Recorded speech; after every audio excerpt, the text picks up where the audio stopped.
Reflection और rotation में ना हमेशा एक कंफ्यूजन रहती है। जैसे मिसाल के तौर पे मैं थोड़ा सा बनाकर दिखा रहा हूँ। सर ये ट्रांसलेशन नहीं हो सकती? ये ट्रांसलेशन नहीं हो सकती। ट्रांसलेशन में आपका चीज घूमनी नहीं चाहिए, मतलब स्ट्रेट रहेगी लेकिन इधर उधर चली जाएगी। बस आगे पीछे होगी। जैसे आप डाइनिंग टेबल पे चेयर्स को ड्रैग करते हैं ना, अब डाइनिंग टेबल पे चेयर एक खास तरीके से लगा के रखी हुई होती है, अंदर करके आपने उसको, आप उसी तरीके से उसको बाहर निकालते हो, बैठ जाते हैं। आप उसको घुमाकर उस पर बैठ गए तो फिर खाना खाना बहुत मुश्किल हो जाएगा। जी ठीक है। सही है। तो वो जब आप चेयर को ड्रैग करते हैं वो ट्रांसलेशन होती है। अगर आपने उसे रोटेट कर दिया तो फिर जो है वो सर मुश्किल है वो फिर भी तो आप। होता है, वो जो ऐसे हीरो बैठते हैं पूरी चेयर को 360 घुमाते हैं। हाँ, वो हीरो बैठते हैं ना आयन।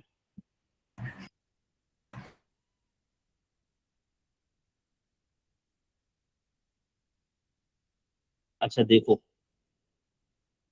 हमारे पास ना एक केस है जो हमें बड़ा कंफ्यूज करता है, रिफ्लेक्शन और रोटेशन। जैसे मिसाल के तौर पर मैंने यहाँ तीन ट्राइंगल्स बनाए, एक बनाया ट्राइंगल ए, एक बनाया ट्राइंगल बी और एक बनाया ट्राइंगल सी। ए और बी ये रिफ्लेक्शन है कि रोटेशन है? रोटेशन। ये रोटेशन है। जबकि ए और सी क्या है?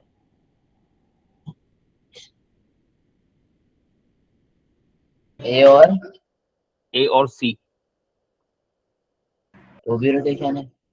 ये रिफ्लेक्शन है। ए और सी रिफ्लेक्शन है आपकी इस लाइन में। जल्दी से गंदी से लाइन बना रहा हूं बस।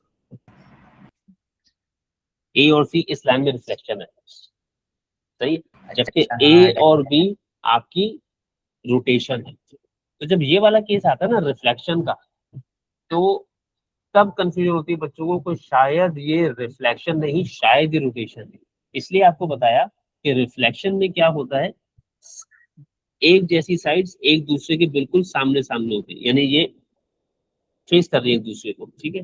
यानी इसकी जो बैक है वो यहाँ पर है पीछे, और जो फ्रंट है वो फेस कर रहा है एक दूसरे को। जबकि रोटेशन में क्या होता है, रोटेशन में फ्रंट हमेशा बैक को फेस करता है, और यानी फ्रंट फ्रंट को फेस नहीं कर रहा, फ्रंट दूसरी तरफ है, ग्रीन साइड दूसरी तरफ है। तो जब एक दूसरे को फेस नहीं कर रहे होते तब वो रोटेशन होती है, और एक दूसरे को फेस कर रहे हो तब वो रिफ्लेक्शन होती है। ये वाले केस की रिफ्लेक्शन जो होती है ना, जो आपकी स्लांटेड लाइन की रिफ्लेक्शन होती है, वो स्लांटेड वाली रिफ्लेक्शन को जो है बच्चे अक्सर रोटेशन के साथ कंफ्यूज करते हैं। सही है। तो ये वाला केस याद रखिएगा, ये एक अकेली परेशानी होती है जो रिफ्लेक्शन रोटेशन में कंफ्यूज करती है। उसके अलावा की रिफ्लेक्शन तो समझ में आती है। तो जैसे ये चीज है ना, अगर ये वाला ट्राइंगल बी फर्ज करो कुछ इस तरह से बना हुआ होता, ऐसे करके, तो अब ये रिफ्लेक्शन होती, रोटेशन नहीं होती। प्लांटेड लाइन तक है। हाँ, फिर स्लैंटेड लाइन की रिफ्लेक्शन होती, रोटेशन नहीं होती, क्योंकि आपके पास एक जैसी साइड सामने सामने आ गई ना। सही है। लेकिन क्योंकि यहाँ पर एक जैसी साइड सामने सामने नहीं है, ठीक है, तो ये आपकी रिफ्लेक्शन नहीं है, ये आपकी रोटेशन है। इनलार्जमेंट नहीं है, ये तो समझ में आ रहा है। ट्रांसलेशन भी नहीं, ये भी समझ में आ रहा है। रोटेशन को रिफ्लेक्शन के साथ हम अक्सर कंफ्यूज करते हैं, अगर आपकी स्लांटेड लाइन वाली रिफ्लेक्शन होती है तब। खैर, मार्क्स से भी समझ में आ जाना चाहिए आपको कि अगर ये रिफ्लेक्शन का सवाल होता ना, तो यहाँ कितने नंबर होते? 2 नंबर। नंबर होते। सही है।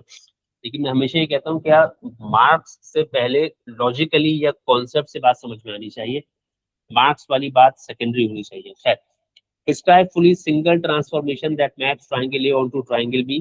तो सबसे पहले तो रोटेशन है। अब अगर ये रोटेशन है तो मैंने ए से बी बनाया है, तो ए से बी बनाने के लिए मुझको सबसे पहले रोटेशन के साथ साथ एक चीज चाहिए, सेंटर ऑफ रोटेशन, और दूसरी चीज चाहिए एंगल ऑफ रोटेशन। तो सेंटर ऑफ रोटेशन का तरीका मैंने आपको क्या सिखाया? बीच में जो उनके पॉइंट्स हैं उसको लाइन में आनी है सेंटर ऑफ रोटेशन से, और फिर सेंटर ऑफ रोटेशन तो है ही नहीं ना, सेंटर ऑफ रोटेशन तो फाइंड कर रहे हो ना, हाँ सेंटर ऑफ ऐसे रोटेशन लाइन फाइंड करना है। तो सेंटर ऑफ रोटेशन फाइंड करने का तरीका क्या है? परपेंडिकुलर बाइसेक्टर्स बनाने पड़ेंगे। सर जी। -2,1 होगा ना? हैं? -2,1। अब वो जो भी होगा, पहले तो मैं अपना प्रोसीजर करूंगा। तो मैंने ये पहला जॉइंट का जो है वो परपेंडिकुलर बाइसेक्टर बना दिया। अब उसके बाद मैं दूसरे किसी जॉइंट का परपेंडिकुलर बाइसेक्टर बनाऊंगा, बट उससे पहले मुझे इसको चार्ज पे लगाना पड़ेगा। ये तो बड़ा इसको मसला चल रहा है बस। एक तो ये चार्जर भी चार्ज नहीं करके देता है इसको सही से। अच्छा भाई, मैंने एक पहले को बना लिया, ये मैंने हटा दिया अपना जॉइंट। सर ये आप दूसरा परपेंडिकुलर मेथड से तो नहीं कर रहे? मैं तो डायरेक्टली बना रहा हूँ, लेकिन आप उसको परपेंडिकुलर बाइसेक्टर जो है वो प्रोट्रैक्टर से भी बना सकते हैं, प्रोट्रैक्टर कह रहा हूँ, कंपास से भी बना सकते हैं। सर सेव भी बना सकते हैं या फिर बनाना चाहिए? हम्म बनाना चाहिए या फिर सेव भी बना सकते बनाना चाहिए या फिर क्या कर सकते हैं? हैं? बनाना चाहिए या फिर नहीं बनाना चाहिए?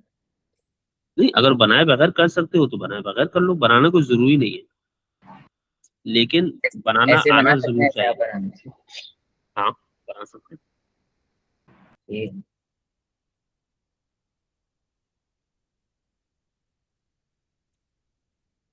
अरे सर ये लास्ट क्वेश्चन है ना? नहीं, अभी चल रहा है। अच्छा भाई, अच्छा, आवाज।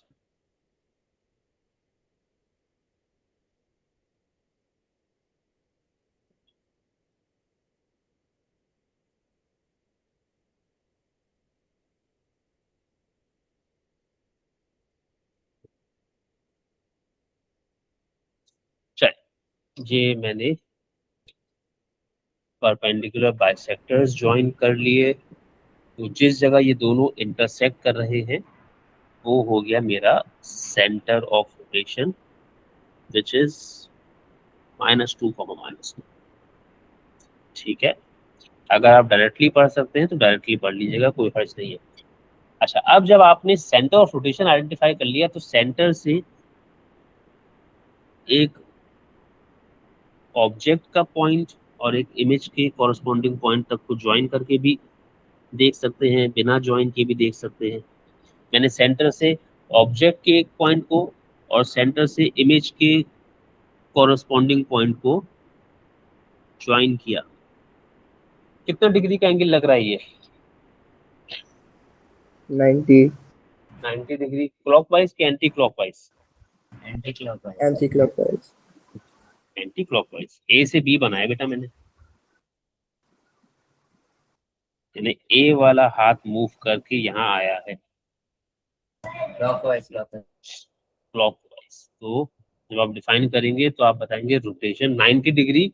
अब मैं पूरा पूरा सेंटेंस नहीं लिख रहा, सिर्फ उतना लिख रहा हूँ जितना जरूरी है। तो 90 degree clock wise rotation about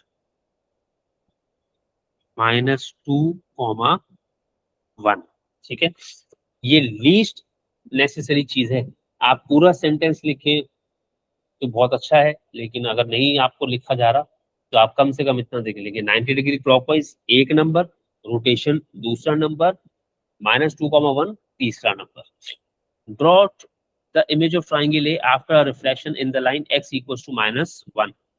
चलिए, आपने ट्रायंगल ए को x इक्वल्स टू -1 में रिफ्लेक्ट करना है। अब x इक्वल्स टू -1 में रिफ्लेक्ट करने के लिए आप x इक्वल्स टू -1 पे लाइन बनाना चाहते हैं तो बनाइए, नहीं बनाना चाहते तो नहीं बनाइए। ठीक है, इमेज बनानी है लाजमी, after a reflection in this line, ठीक है। तो रिफ्लेक्शन के लिए आपके ए के जितने भी पॉइंट्स हैं उनको आपने रिफ्लेक्ट करना है। तो ए का पहला पॉइंट, ये वाला पॉइंट यहाँ आ जाएगा, 4,1 वाला पॉइंट यहाँ पर आ जाएगा, और सर यहाँ पे जो 2,3 ऑब्जेक्ट वाला में क्या पॉइंट। फर्क होगा, शेडेड होगी वो, ऑब्जेक्ट जो होगा वो शेडेड होगा, नहीं, जरूरी नहीं है। तो फिर फर्क कैसे पता चलेगा, क्योंकि क्वेश्चन में तो मेंशन नहीं है ना सर। क्यों नहीं मेंशन है? Draw the image of triangle A after reflection in the line x equal to -1। अच्छा हाँ, सही सही नहीं तो ऊपर सवाल वाले। बताएगा ना, तो सवाल बताएगा ना किस चीज को रिफ्लेक्ट करना है, रोटेट करना है। ठीक है ठीक ठीक है, ऐसे थोड़ी कहेगा रिफ्लेक्ट कर दो। मैं आपसे कहूँ रिफ्लेक्ट कर दो तो किसी बात पे रिफ्लेक्ट करवाऊंगा ना।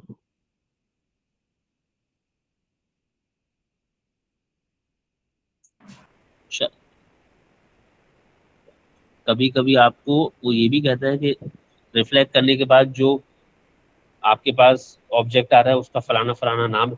फिलहाल उसने कोई नाम नहीं लिया हुआ। Draw the image of triangle after reflection in the line x equal to -1। मैंने ए को रिफ्लेक्ट कर दिया एक्स इक्वल टू -1 में। एक्स इक्वल टू -1 वाली लाइन बनानी है या नहीं बनानी वो आपकी मर्जी हो सकती है, ठीक है। हमें इमेज चाहिए था। उसके बाद आपसे कह रहे हैं triangle A is enlarge with scale factor के।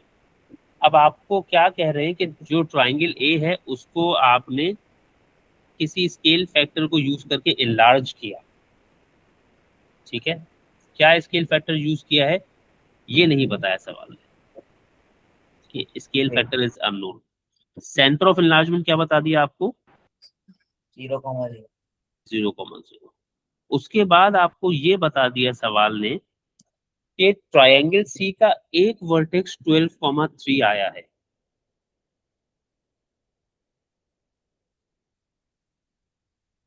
आपने किस चीज को इनलार्ज किया है? ए को, सही है। ए के वर्टेक्स क्या क्या है? 1,1 और 4,1 और 3,2, ठीक है। ट्राइंगल ए में ये तीन कोऑर्डिनेट्स या तीन वर्टिसेस है मेरे पास। लिख दे रहा हूं मैं यहाँ पर 1,1, 4,1,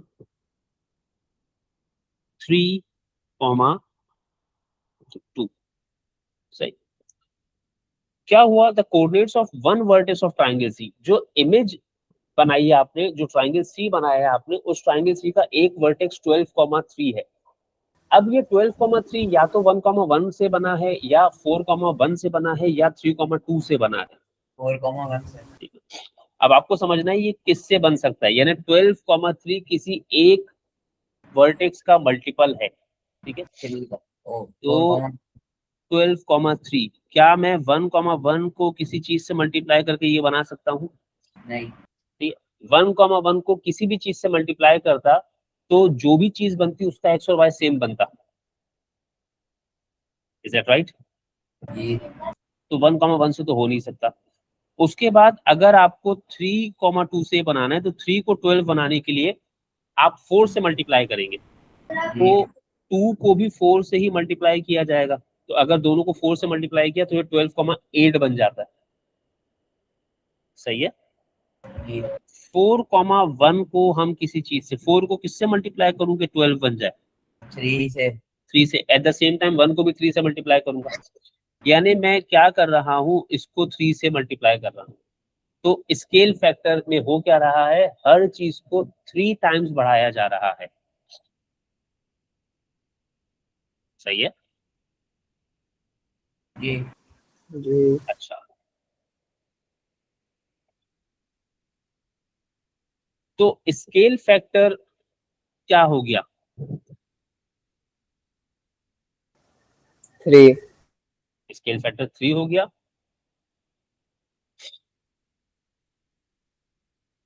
अरे यार, चलना भाई,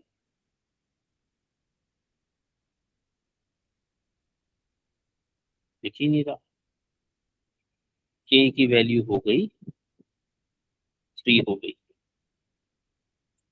अच्छा, तो जो भी इमेज आने वाली है उसका एक वर्टेक्स आपको बता दिया था। याद रखिएगा, आप इसको ड्रॉ नहीं कर पाएंगे बिकॉज आपके पास ग्रिड में 12,3 की स्पेस नहीं होगी। अब हम आपसे कह रहे हैं find the coordinates of the other two vertices of triangle C. Triangle C के बाकी दो वर्टिसेस बताइए। अब ट्राइंगल सी का एक वर्टेक्स 4,1 से बना है, बाकी बने 1,1 और 3,2 से। तो 1,1 को भी 3 से मल्टीप्लाई कर दो तो क्या हो गया 3,3 3,3 और 9,6। ऐसे सवाल कम होंगे आपके पास, मैंने हाईलाइट कर दिया।